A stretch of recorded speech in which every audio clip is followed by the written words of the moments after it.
Olá, reta final de mês, a arroba do boi gordo segue reagindo, mesmo que lentamente. O boi magro também acumula alta, um pouco menor.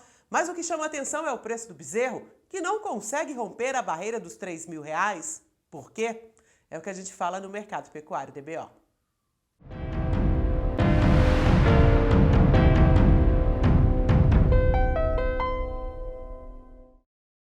E outubro tem mostrado aí preços mais firmes para todas as categorias da pecuária, com ligeira recuperação, principalmente para o boi gordo, né? No indicador CPEA, a alta acumulada é de 2,24% no mês. E ele continua aí aumentando de preço, mesmo nessa reta final de outubro, onde é mais difícil escoar a produção no mercado interno por falta de dinheiro circulando. A oferta saindo de confinamentos de animais negociados com antecedência reduziu muito as negociações do balcão. E por conta da demanda desses confinamentos, o boi magro também tem registrado alta. Mas o que chama atenção é o preço do bezerro. Apesar da boa recuperação ao longo do ano, ele tem andado de lado nas últimas semanas, lutando aí para quebrar a barreira dos R$ 3.000.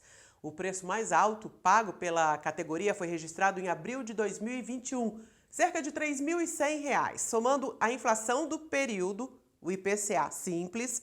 Esse valor hoje seria o equivalente a R$ 3.700. O que está faltando para o bezerro romper finalmente essa barreira dos 3.000, então? Sobre esses e outros assuntos, eu recebo hoje o Alcides Torres, o Scott da Scott Consultoria. Alcides, muito obrigada pela presença aqui no Mercado Pecuário DBO, perto dos 3.000, mas sem romper essa barreira. O que está acontecendo com o preço do bezerro e o que você espera daqui para frente, não só para o bezerro, mas todas as categorias bovinas? Ô, João, olha, se aconteceu o que aconteceu nos anos anteriores, o potencial de elevação do preço de todas as categorias de reposição é muito forte, tá? A gente começamos a sentir agora a retenção de fêmea nos abates, ou seja, o pessoal está percebendo que o mercado está virando, e o preço só não acelerou mais. Eu não sei se vai a 13.700, tá? Mas só não acelerou mais porque não choveu para valer e ainda tem alguma oferta mais tranquila. Mas assim que chover, certamente a gente vai ter uma alavancada de preços. Quando a gente olha as outras categorias, até o levantamento feito pela Scott mostrou que na última semana, das 8 categorias, 7 apresentaram alta, né? Como é que você avalia isso? E se a gente pudesse ampliar um pouco esse filme, como é que elas vêm se comportando? Olha, Ju, o mercado brasileiro, né?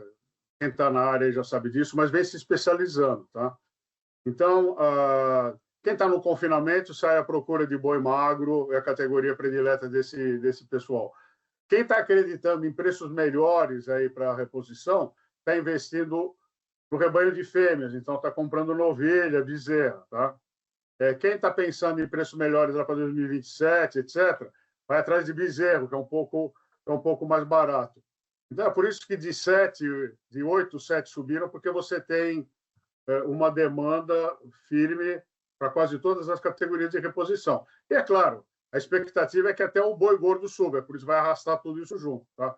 Hoje, por exemplo, a cotação subiu, ontem subiu, nós estamos numa semana de firmeza agora. Tá? E a gente está no dia 20, 22, né? Isso deveria acontecer lá para o final do mês, mas já está acontecendo agora.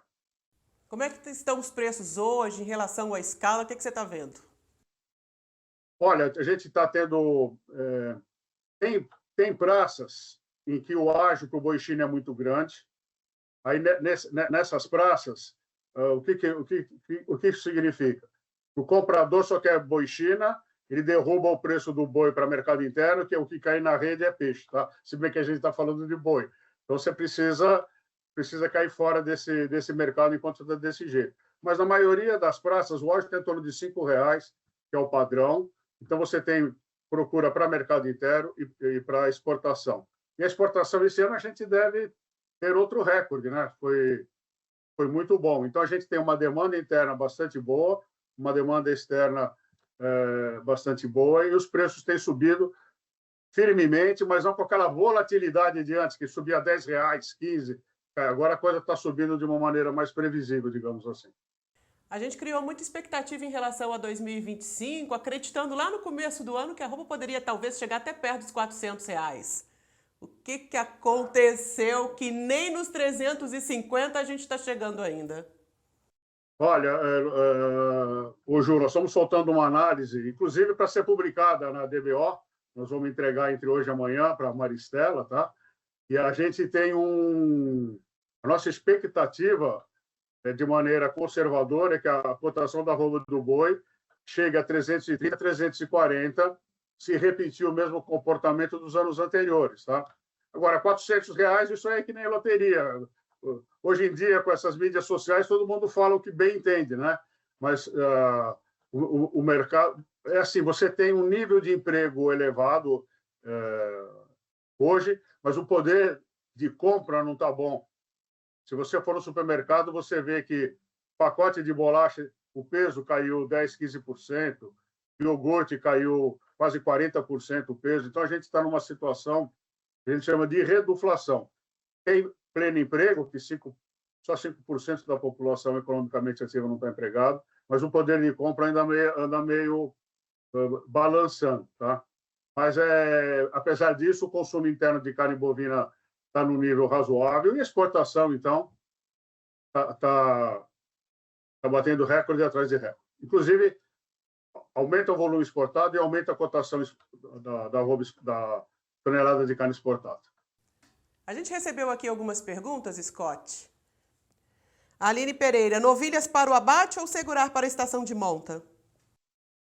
Essa é uma boa pergunta. Tá? Para as duas coisas, porque você tem mercado comprador de novilha para abate, e comprar novilha para abate é racionalmente interessante, tecnicamente interessante, porque você abate mais leve, o valor da reposição é menor, né? Então, para abate é um bom negócio. E se você está pensando em repor rebanho, pensando em preço da reposição para os próximos 2 anos, também é uma medida acertada. As duas alternativas são válidas hoje. Essas perguntas que a Ju está fazendo aqui, a resposta é tudo para hoje, hein, gente? O mercado muda muito.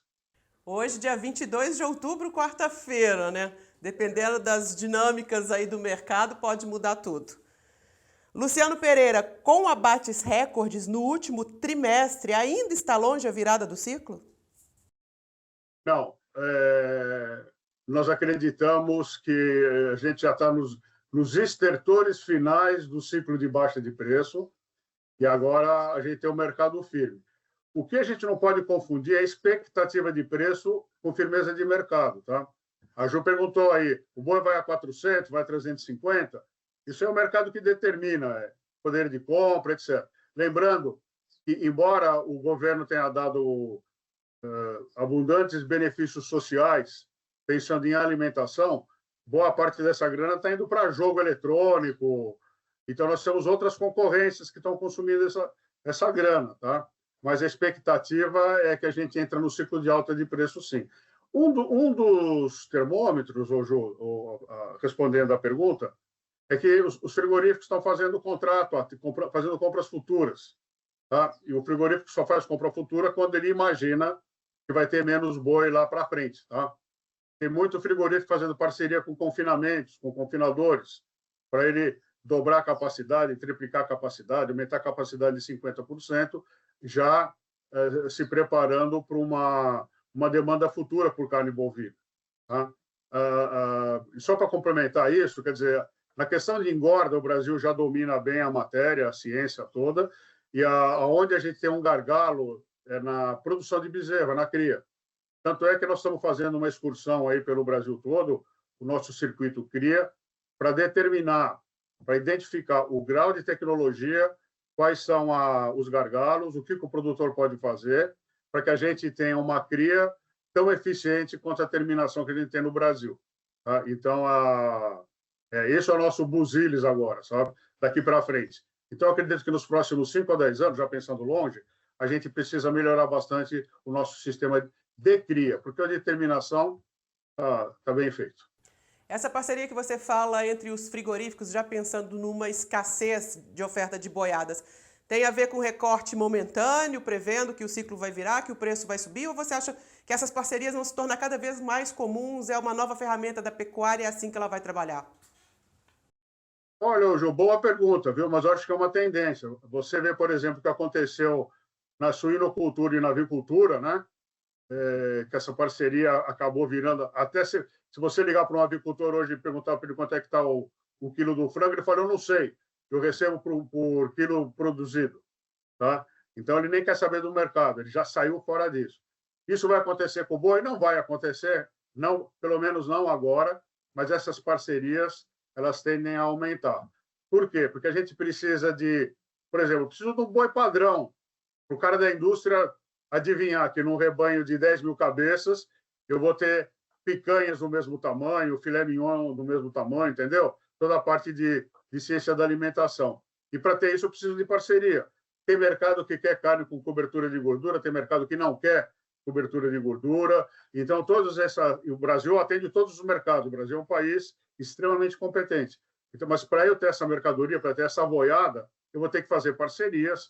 E aí, é claro, vai depender aí de acordo por acordo, né? Posso receber prêmio, posso não receber prêmio nenhum, posso receber à vista, posso ter garantia de compra lá na frente. Aí os negócios variam muito, tá? Não tem um padrão. Ainda falando sobre a virada do ciclo pecuário, Duda Filho, a pergunta do milhão, o ciclo virou ou não? Está virando, vai, gente. Que a gente quer uma virada de ciclo tipo sorrisal, né? Você joga e pá, já borbulha e acaba acidez, aquelas coisas todas. Está virando e demorou para virar, eu concordo, tá? A gente imaginava que fosse acontecer antes, mas eu nunca vi. A gente foi abatendo fêmea no primeiro semestre, agora no terceiro trimestre também, mas acho que agora vira, porque bezerro já começou a subir, independente da oferta. Para você ter uma ideia, mesmo com a oferta maior de gado para abate, a arroba ficou firme. É claro que não é o que a Ju falou aí, 350, 400, mas é firme. É melhor do que o mercado frouxo, tá? Perfeito, Scott. A gente vai fazer um rápido intervalo, são apenas 15 segundos. Voltamos já.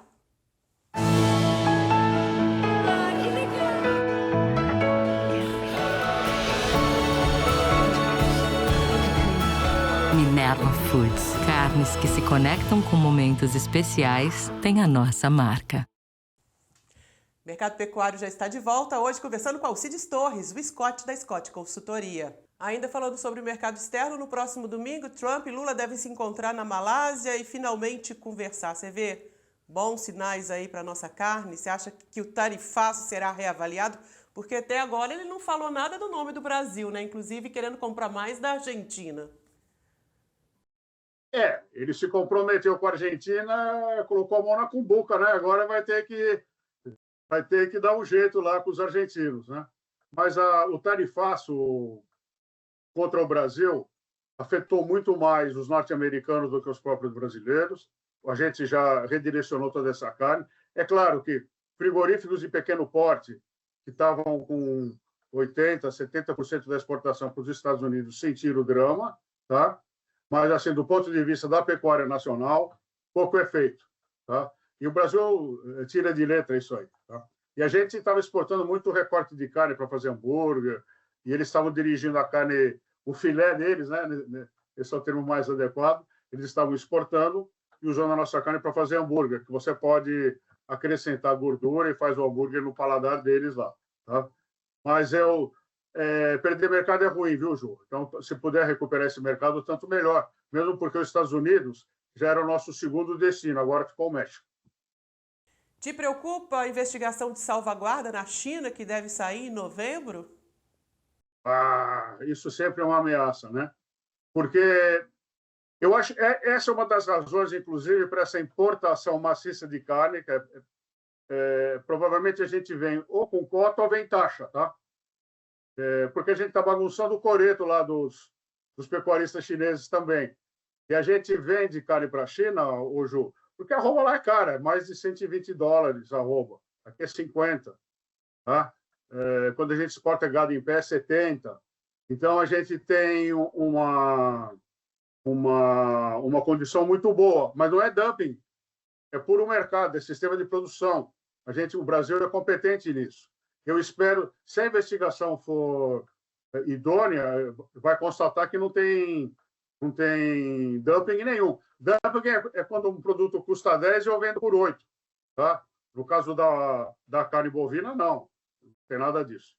E hoje a gente vê novas altas. Final de mês, menos dinheiro circulando, mas o boi reagindo.